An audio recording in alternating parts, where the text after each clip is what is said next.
The night was calm. The kind of calm that makes you forget the world can be cruel.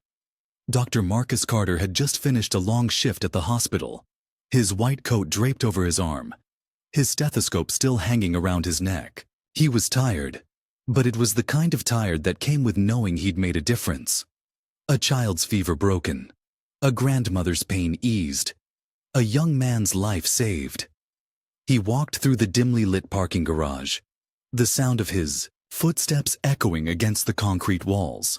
It was just another night. Or so he thought. Marcus wasn't just any doctor.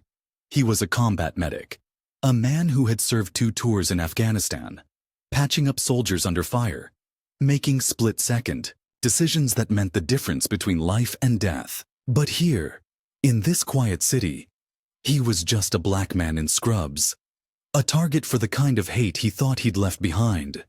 He didn't see them coming at first. The gang of 5, their faces hidden beneath hoodies, their voices low and menacing as they closed in.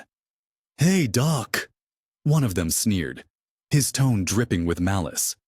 "You lost?" Marcus froze, his instincts kicking in. He scanned the group, his eyes darting to their hands, looking for weapons. He didn't want trouble. He never did. But trouble had a way of finding him. "I'm just heading home," he said calmly, his voice steady despite the adrenaline surging through his veins. He took a step back, but they followed, circling him like predators. "Home?" Another one laughed, his voice sharp and mocking. "You think you belong here?" The word stung, but Marcus had heard worse. He'd grown up in a neighborhood where being black meant you were always on guard, always aware of the invisible lines you weren't supposed to cross. He'd worked twice as hard to get where he was, to prove he belonged in a world that often seemed determined to keep him out. But this was different. This wasn't just words. This was danger, raw and unfiltered. One of them stepped closer, his face inches from Marcus's. "You think you're better than us, huh? With your fancy degree and your white coat?" Marcus didn't respond. He didn't need to. His silence only seemed to anger them more. The first punch came out of nowhere, a sharp blow to his ribs that knocked the air out of him. He stumbled back, his medical bag slipping from his grip, its contents spilling onto the ground. They were on him then, fists flying, kicks landing with brutal force. Marcus tried to defend himself, but there were too many of them. He hit the ground hard, the taste of blood in his mouth, his vision blurring. But Marcus wasn't just a doctor. He was a soldier, and soldiers don't go down without a fight. As the blows rained down, he remembered the training, the drills, the moments in the desert when he'd had to think fast or die. He rolled onto his side, his hand reaching for the scalpel that had fallen from his bag. It wasn't much, but it was something. He gripped it tightly, his mind racing. He could fight back, but at what cost? He was a healer, not a killer. But these men didn't care about that. To them, he was just another target, another way to prove their power. Just as he was about to make his move, a voice cut through the chaos. "Hey, what's going on here?" It was a security guard, his flashlight cutting through the darkness, his hand resting on the baton at his side. The gang hesitated, their confidence wavering. Marcus saw his chance.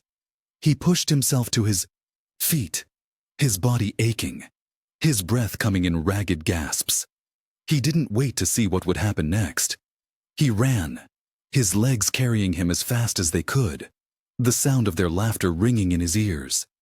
He didn't stop until he was safe, until he was far away from that parking garage, far away from the hate that had tried to break him. But even as he caught his breath, even as he wiped the blood from his face, he knew this wasn't over. They had seen his face. They knew where he worked, and they wouldn't stop until they finished what they started. Marcus Carter was a doctor, a healer, a man who had dedicated his life to saving others. But tonight, he was something else. Tonight, he was a target. And as he looked down at the scalpel still clutched in his hand, He knew one thing for certain. The next time they came for him, he wouldn't be running. He'd be ready. But would it be enough? Or would the darkness that had found him tonight finally succeed in taking him down? The answer was out there, waiting in the shadows, and Marcus could only hope he'd survive long enough to find it. Marcus Carter's apartment was quiet, the kind of quiet that felt heavy after a night like this. He sat on the edge of his couch, a bag of frozen peas pressed against his ribs, the cold numbing the pain, but doing nothing for the storm raging in his mind. His hands trembled slightly as he reached for the glass of water on the coffee table. He took a sip, the cool liquid soothing his dry throat, but it couldn't wash away the bitterness of what had just happened. He replayed the attack, in his head, over and over, each detail sharp and vivid. The way they'd looked at him, the way they'd spoken, like he was nothing, like he didn't belong. He leaned back, closing his eyes, trying to steady his breathing. He'd been through worse, he told himself. He'd seen worse. In Afghanistan, he'd patched up soldiers with wounds that would have killed most people. He'd worked under fire, bullets whizzing past his head, the ground shaking beneath him. But this was different. This wasn't war. This was home. And it hurt in a way he couldn't quite explain. Marcus had always been a fighter. Growing up in the south side of Chicago, he'd learned early on that the world wasn't fair. His mother had worked 2 jobs just to keep food on the table, and his father had been in and out of prison for most of Marcus's childhood. But Marcus had dreams, big dreams. He wanted to be someone, to make a difference, and he'd done it. Against all odds, he'd gotten into medical school, worked his way through residency, and become a respected doctor. He'd even served his country, putting his life on the line to save others. But none of that mattered to the men in the parking garage. To them, he was just another black man in the wrong place at the wrong time. He opened his eyes and glanced at the clock on the wall. It was past midnight, but sleep was the last thing on his mind. He needed to think, to figure out what to do next. He couldn't just let this go. He couldn't pretend it hadn't happened. But reporting it to the police? He wasn't sure that would do any good. He'd heard too many stories, seen too many headlines. Black men beaten, shot, killed, and nothing ever changed. The system wasn't built to protect people like him. He knew that. But what other choice did he have?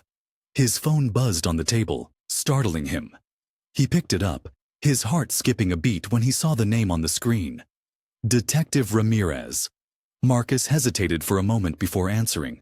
Ramirez, he said, his voice rough. It's late.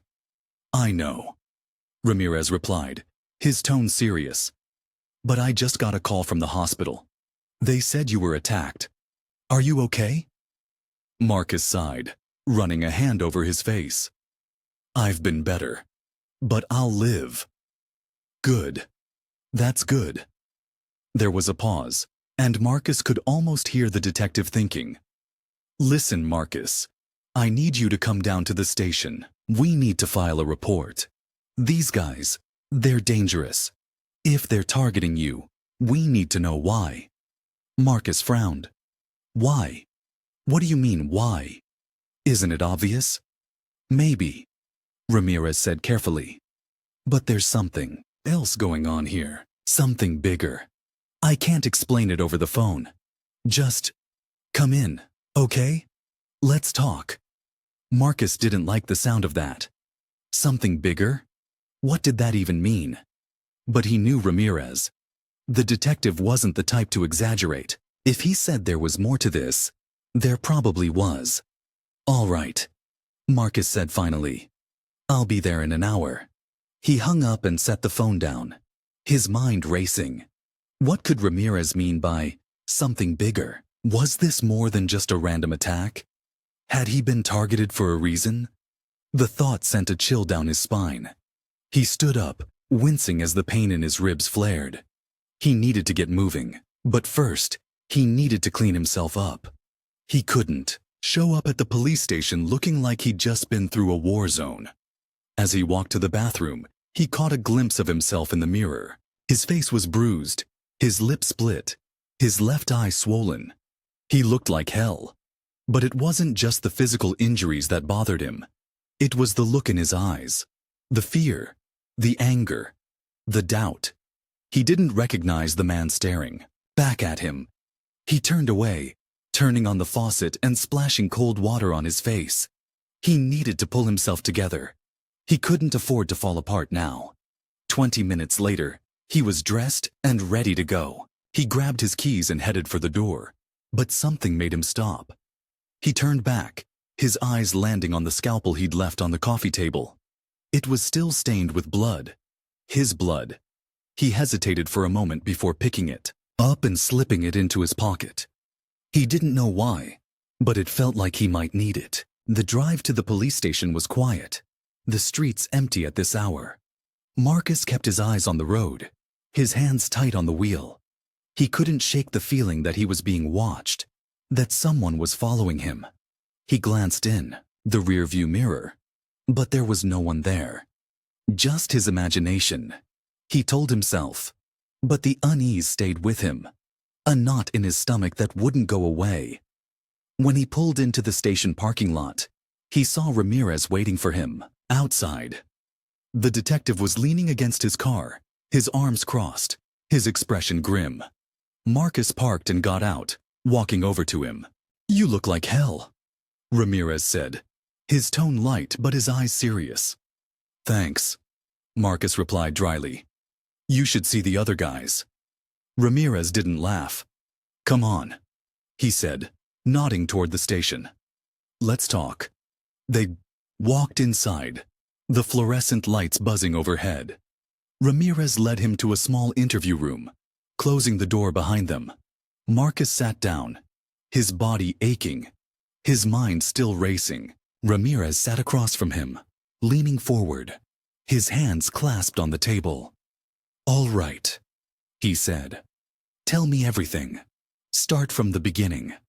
Marcus took a deep breath and began to recount the attack, leaving nothing out. Ramirez listened intently, his expression growing darker with each detail. When Marcus finished, the detective leaned back in his chair, his jaw tight.